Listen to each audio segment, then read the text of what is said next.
Hello, this is Aimee Jones reporting for the Real Chamber of Commerce. Today, I'm interviewing my husband, Brent Jones.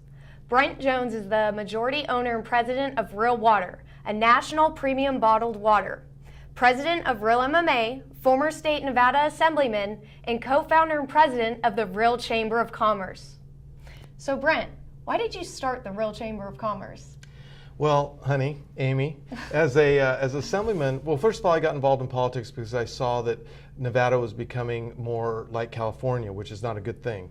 California actually persecutes business, and Nevada has been a very business-friendly state. So I saw more and more laws encroaching, so I decided, you know what, I have to do something. So I ran for state office, I got elected, and when I was up in Carson City, I realized that there's no one really representing the small businessmen, the small to medium-sized businessmen. Sure. Mining has all their lobbyists, the casinos, of course, have all their lobbyists, more than one, they have a whole bunch. Right. And then the chamber, the Metro Chamber, is supposed to be representing the small to medium-sized businessmen, but that's not what's happening. In fact, they're actually going against the small, medium-sized business. So although they're telling their business owners that they're representing them, they're not. Right. And when I was up there, for instance, I'll give an example. They did a study on this top-line commerce tax that got voted in, which was resoundingly beat 80% by the general public in the prior election under question 3, right, for margins tax. They renamed it commerce tax. Metro came out with a study, and that study said it will be devastating to businesses, bad for business. 2 days later, they withdrew it and then became in support of it. It was ridiculous. No business wants a top-line tax on their revenue, not income, revenue. And sure. To think that the Metro is representing us is just not true. So when I got out, me and some other assemblymen and conservative business owners said, look, we need an organization that represents small and medium-sized business. So we formed the Real Chamber. And I'd like to point out, real as opposed to fake chamber, like real news as opposed to fake news. Sure, okay. Got that from Trump, got it. Okay, good. What is the specific purpose of the Real Chamber? Well, the purpose of the chamber overall is to keep Nevada a pro-business state. That means less regulation, that means no crony capitalism. Our governments have gotten this whole thing going with crony capitalism. For instance, Faraday got all these hundreds of millions of dollars in benefits, and they had never even produced a car. Wow. When the regular businesses, like ours, Real Water, sure. We've been here for many, many years, and we just have to keep paying taxes and employment taxes and everything else, and all these crony big businesses are getting big deals. So it's to keep Nevada a pro-business state, and if we keep it overall as a pro-business state, then businesses will come here. Right now, businesses are migrating like crazy away from New York, California, and even Nevada, and they're going to Texas and Florida because both of those now are very pro-business. But to accomplish this purpose, we have 3 main committees. The first committee is for keeping regulations and taxes low. Mm-hmm. And Danny Tarkanian heads that committee. Okay. And what we're going to do, we're actually going to help repeal the commerce tax and come up in August. It can be filed. So we're going to work with the Comptroller's office and try to work on repealing the commerce tax and also inform people, like we attend, have luncheons and whatnot. Second committee is on school choice. Now, it's not just improving education, because all the guys out there saying improving education. Nevada continues to be last place. And what I learned as an example of this is the previous session to mine, they gave, I think it was $350 million to Clark County for class size reduction. Mm-hmm. When we were in session, we said, okay, where's the accountability for this? And they basically said there is none. So we just basically get stonewalled. So we gave them all this money and there was no accountability for it. This last time we gave them $650 million of increased spending, and again, there's no accountability. And they're trying to resist all the reforms. So we believe school choice is the way to go, because if we continue to indoctrinate our children with socialism and socialist ideas, they come out, we hear about the millennials, the entitled generation, but they're being taught in school that capitalism is bad and that socialism is good. Well, I'd like to bring up, just 10 years ago, the liberals were saying how awesome Venezuela is. Venezuela is I think they have the 3rd most oil in the world, natural resources up the gazoo. And right now, Danny Glover was down there, Sean Penn, all the big liberals are down there, how great it is because this is a socialist state, it cares about the people. Last year, the average Venezuelan lost 19 pounds because they don't have enough food.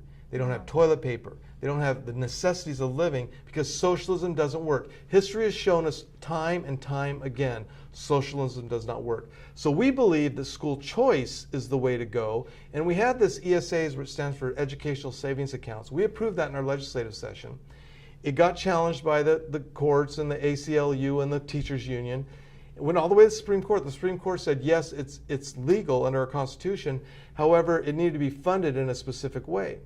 So now the governor's trying to get funding in this session, but his funding is not even going to fund 2/3 of what the people that want it. So we want to push for more school choice. Sure. And you guys had a special session, didn't you, where you were working on getting the ESAs to go through, and what happened there?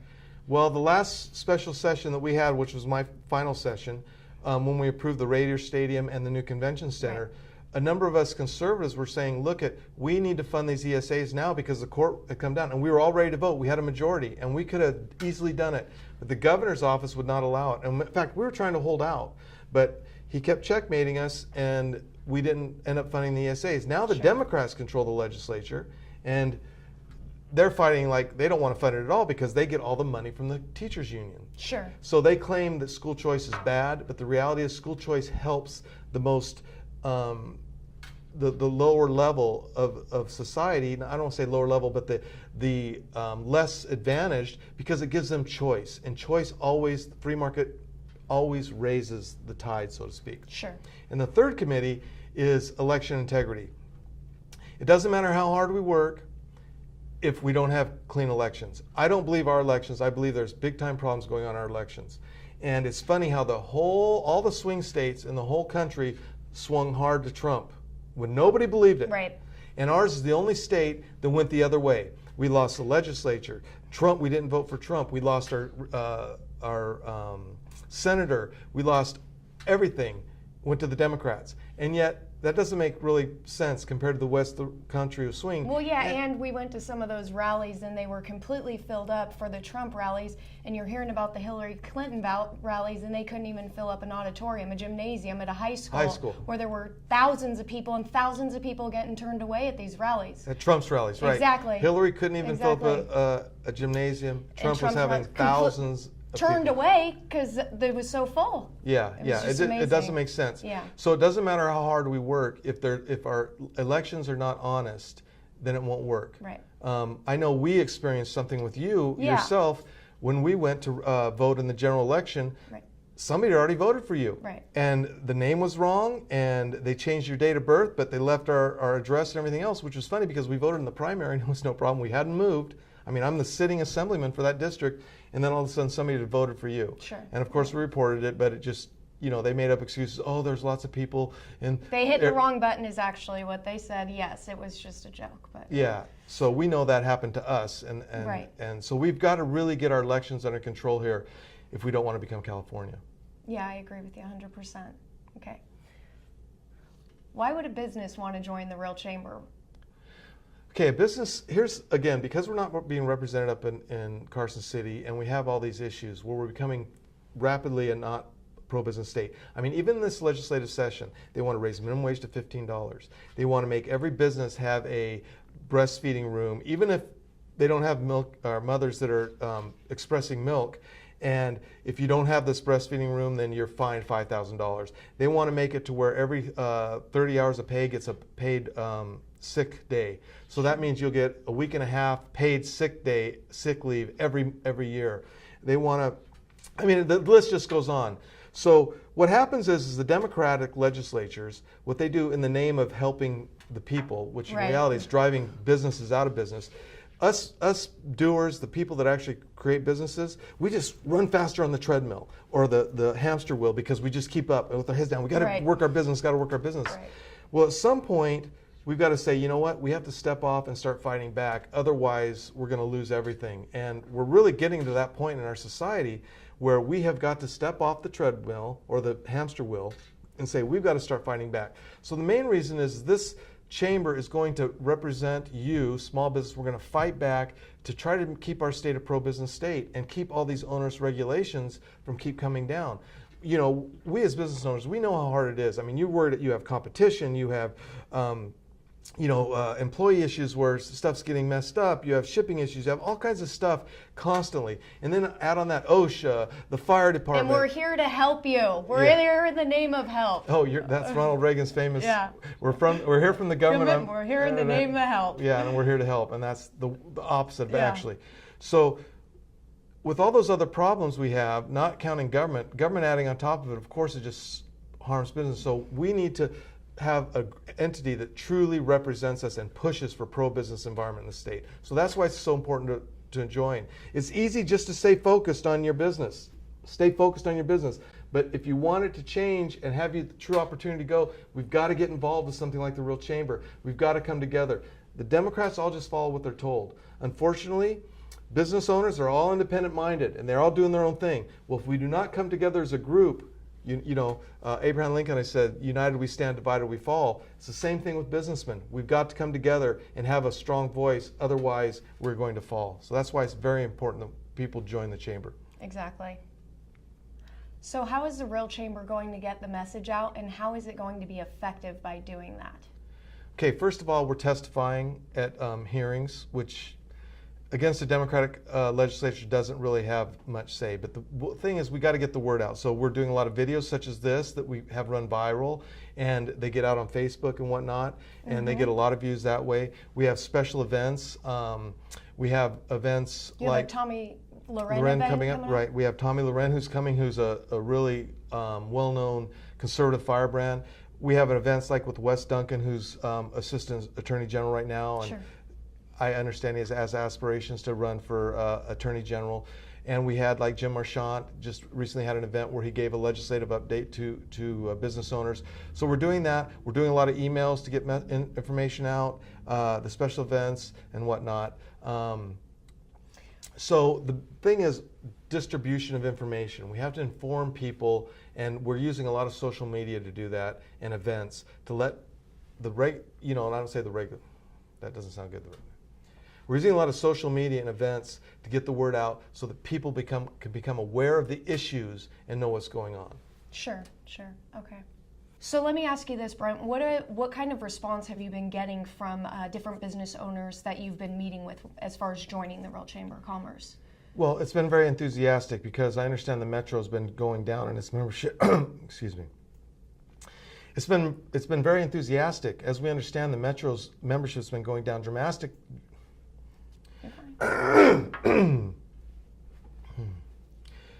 It's been very enthusiastic because, as we understand, the Metro Chamber's membership has been going down drastically because of the positions. They're not representing business owners. They're representing, I don't know who they're representing, to be honest with you.